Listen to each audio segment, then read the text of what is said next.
Live है, देख YouTube पे लाइव हो गया, अभी नहीं आया, क्या बात है अभी तक लाइव क्यों नहीं हुआ भाई?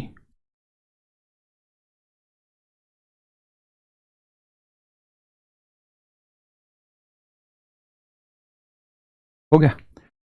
मेरे प्यारे बच्चों, आप सभी को हाथ जोड़कर नमस्कार। आप सब ठीक होंगे, स्वस्थ होंगे, और मानसिक रूप से स्वस्थ होना बहुत जरूरी है। आप ऐसा कभी मत सोचिए कि मुसीबतें आनी नहीं है, हर कदम पे मुसीबतें हैं।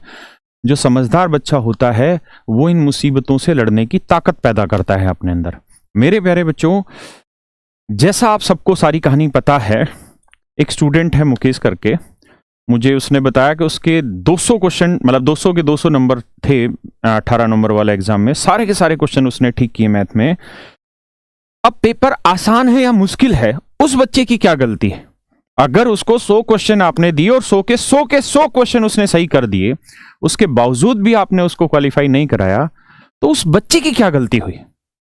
इसका मतलब यह हुआ मेरे भाई कि जो लोग वहां पर बैठे हुए हैं, जो शासन कर रहे हैं एसएससी के ऊपर, वो शायद इन चीजों को बहुत गहराई से जानते नहीं हैं, या उन्होंने कभी लॉजिकल रीजनिंग पढ़ी नहीं है, या लॉजिकल और तर्क के बारे में उनको ज्ञान ही नहीं है कि बिना तर्क के कुछ भी चीजें उठा के कर देते हैं, और उसके बाद ऐसे बच्चे बहुत बड़ी मात्रा में सफर करते हैं।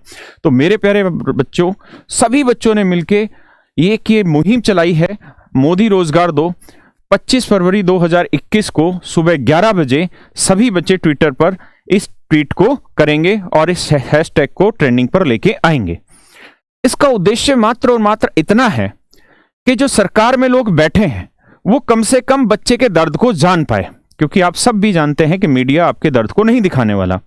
जब मीडिया आपकी चीजों को नहीं दिखाएगा तो फिर ये टीचर्स की जिम्मेदारी होती है कि जितनी उनमें ताकत है, जितनी उनमें पहुंच है, उस पहुंच को वो बताए, बच्चों तक उन चीजों को पहुंचाए, जो बाहरी सोशल मीडिया है उस तक इन बातों को पहुंचाए कि बच्चे कितना नुकसान झेल रहे हैं आपकी कुछ गलतियों की वजह से। आप एसी ऑफिस में बैठ के कोई पॉलिसी डिसाइड कर लेते हैं कि हम नॉर्मलाइजेशन करने जा रहे हैं, उसके इफ एंड बट आप बिल्कुल ध्यान नहीं दे रहे हैं, उसका जो परिणाम है वो बच्चों की सेहत पे बहुत बुरा पड़ रहा है। बच्चे ऐसे हैं जिनको 2018 वालों को अभी तक आपने ज्वाइनिंग नहीं दी है।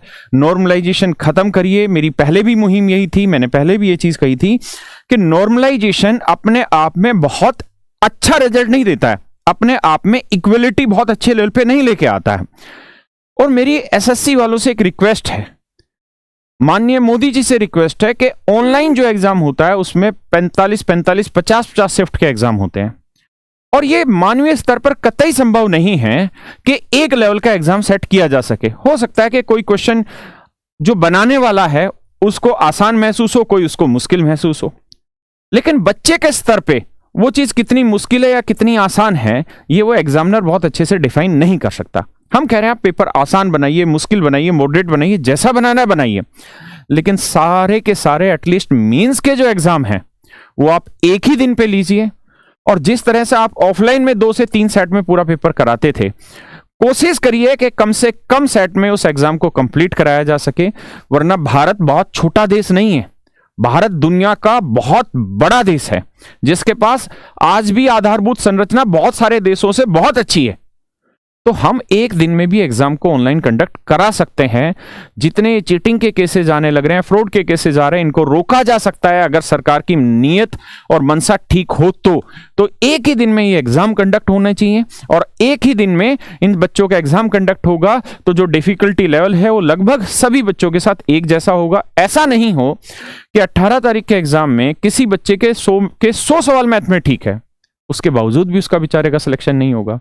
उसकी क्या गलती है भाई? आपने उसके डेट पे आसान पेपर दे दिया मान लीजिए, लेकिन आप 100 क्वेश्चन दे रहे हैं, 100 में से 100 कोई ठीक कर देगा तो उसके बाद उस बच्चे की क्या गलती है? बताओ फिर क्या हुआ? इसका मतलब तो किस्मत पे बात आ गई कि 18 तारीख को जिसका एग्जाम पड़ गया वो बेचारा रह गया। इसका मतलब फिर आप तो कंटेंट बेस और उसकी जो कंटेंट जो नॉलेज है, जो उसकी कॉन्सेप्चुअल नॉलेज है, उसकी तो कोई बात ही नहीं होने लग रही। हाँ है ना, उसके गुणों की तो बात ही नहीं होने लग रही, ये तो किस्मत के आधार पे सिलेक्शन हो गया। इससे बढ़िया तो फिर आप लॉटरी सिस्टम करो, और लॉटरी सिस्टम से जिनको आपको रखना उनको रख लो, बाकियों को लात मारो शुरुआत से ही, ताकि बच्चा भी इस बात को समझे कि भैया ये तो बिल्कुल उल्टी धारा बहाने लग रहे हैं। तो मेरी आप सबसे रिक्वेस्ट है, इस मुहिम को जोर दें, और आपकी ही लड़ाई है, आप ही इस काम को आगे लेके जाएंगे। अगर मीडिया इस चीज को नहीं दिखाएगा तो कोई दिक्कत नहीं है, देश में बहुत बड़ी संख्या युवाओं की है, और सरकार भी युवाओं से ही चलनी है, देश भी युवाओं से चलना है, अर्थव्यवस्था भी युवाओं से ही चलनी है। कोरोना टाइम होता है तो मोदी सरकार कहते हैं कि युवाओं की जिम्मेदारी बढ़ गई कि वो देश में सहयोग दे। तो मेरे भाइयों, मेरी सरकारों, कम से कम इतना करो कि इन बच्चों के साथ अन्याय ना हो। हमारी कुछ छोटी छोटी और डिमांडें हैं। पहली डिमांड ये है, एक तो ये आप सबको करना है 25 फरवरी को 11 बजे, और ये कोई राजनीति से प्रेरित नहीं है, हर बच्चे के जीवन पे ये चीजें घटित हो रही है, और बच्चों से रिक्वेस्ट भी है कि इसको लेके इतना अपने आप में परेशान भी ना हो, डिप्रेशन में भी ना चले जाएंगे, यार हमारे साथ हो गया, कुछ नहीं, सब चीजें ठीक होंगी, ऊपर वाला सब चीजें ठीक करेगा। हमारा काम है अपनी आवाजें बुलंद तरीके से उठाना, लेकिन साथ के साथ आप अपनी पढ़ाई पे भी ध्यान देते रहिए, उस चीज को भी डिस्टर्ब ना करिए। इसको एक इवेंट की तरह मत लीजिए कि इस इवेंट के चक्कर में हम सारी चीजें छोड़ दें, नहीं, ऐसी बहुत सारी इवेंट होगी, हमें काम करना पड़ेगा, ऐसी चीजों के लिए सुधार भी लाएंगे, सारी चीजें होंगी, लेकिन अपनी सेहत पे, मानसिक स्वास्थ्य पे ध्यान दीजिए। दूसरी हमारी डिमांड थी कि नॉर्मलाइजेशन बंद कर दीजिए, क्योंकि नॉर्मलाइजेशन का जो तर्क है, जो आधार है, वो आपको पता ही नहीं है। क्योंकि मुझे जहां तक महसूस होता है कि हिस्ट्री पढ़े हुए लोग अगर ये जानेंगे कि एसएससी में कैसे सिलेक्शन होता है तो बात नहीं बनेगी। और खासकर एक कैडर के ही ऑफिसर आके, जिस कैडर पे आज तक गवर्नमेंट एग्जाम्स का रुझान ही नहीं रहा, उस कैडर के लोग आके अगर शासन करेंगे एसएससी में, तो कभी भी तर्क आधार पर वो यहां पे निरीक्षण नहीं कर सकते, बच्चों का सही रूप से सिलेक्शन नहीं ले सकते।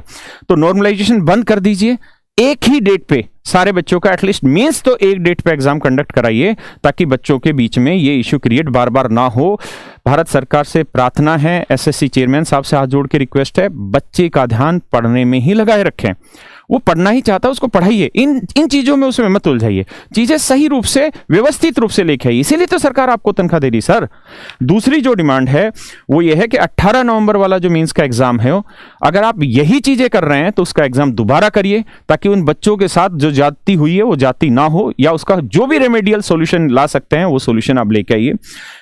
2018 का फाइनल रिजल्ट जितना जल्दी हो सके 25 फरवरी को शाम को ही आप डिक्लेयर कर दीजिए।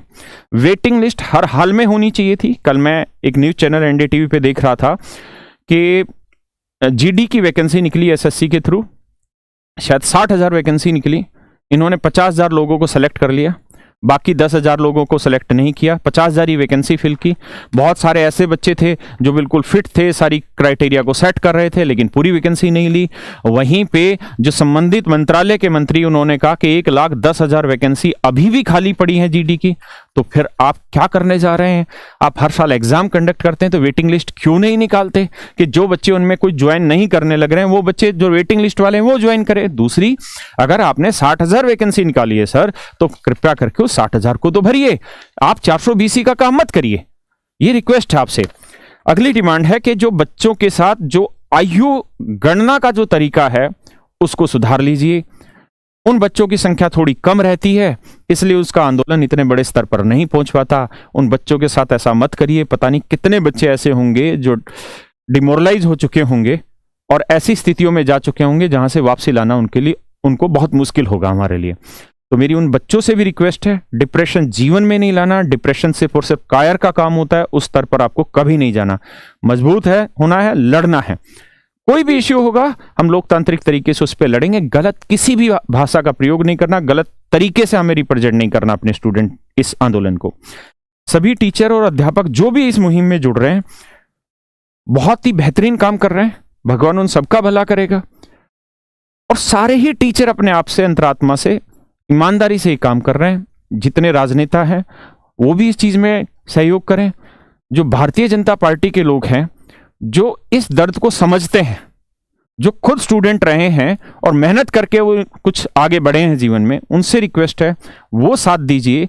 जब तक आप अपने घरों में आवाज बुलंद नहीं करेंगे शायद शासन तक वो आवाज पहुंचेगी नहीं। तो मेरी आपसे फिर से हाथ जोड़कर रिक्वेस्ट है सभी बच्चों से, 25 फरवरी की जो ये मुहिम है बच्चों की, इस मुहिम में सभी बच्चे जुटें और इस चीज का ज्यादा से ज्यादा ट्वीट करें सो दैट ये नंबर 1 ट्रेंडिंग पे पहुंचे ये चीजें। धन्यवाद मेरे बच्चों। मैं एक बार फिर अपनी बात रिपीट कर रहा हूं, डिप्रेशन बहुत गलत चीज है।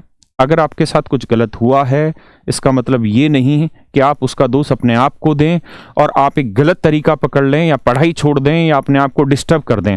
ये कायरों के मूर्खों का काम होता है। आप पढ़े लिखे बच्चे हैं, अगर सरकार ने आपके साथ गलत किया है तो लोकतांत्रिक तरीके से हम उसकी आवाज़ 25 तारीख को उठा रहे हैं। सरकार नहीं सुनेगी तो इसके बाद के भी रास्ते चुने जाएंगे और उस पर भी काम किया जाएगा। लेकिन आप सदैव पॉजिटिव रहिए, अपनी पढ़ाई को कंटिन्यू करते रहिए, जैसी मेहनत कर पा रहे हैं, जिस भी क्षेत्र में जो भी आपके पास फैसिलिटी अवेलेबल है उतने पे तैयारी करते रहिए, लेकिन पॉजिटिव रहिए। ये स्वस्थ तो सब स्वस्थ, अगर ये बीमार तो पूरा जीवन खत्म है ना। तो सरकार से गलती हुई है, हमारी ही सरकार है, हम दबाव बनाएंगे, सुधार कराएंगे, लेकिन स्वस्थ रहिए, पढ़ाई को कंटिन्यू रखिए। इतने बिजी मत होइए कि इस पूरी मुहिम में ही आप सारे दिन लगे रहें, सुबह से शाम तक इन्हीं वीडियोस को देखते चले जाए ना। 25 तारीख 11 बजे की मुहिम है, इसमें इन्वॉल्व हुई, पूरी जी जान से इन्वॉल्व हुई। जितने यार दोस्त हैं, जानने वाले, उन सबको बोलिए कि आपके बच्चों की भी लड़ाई है। आपके बच्चे अभी तैयार नहीं हुए उस एज के, कोई नहीं, 1 साल बाद फिर होंगे, तब आपको लड़ाई लड़नी पड़ेगी। तो अभी हमारा साथ दीजिए, लेकिन वो अपनी उस मुहिम के साथ साथ अपनी तैयारी को प्रॉपर सेव देते रहिए और पढ़ते रहिए। आप सभी का धन्यवाद। Thank you very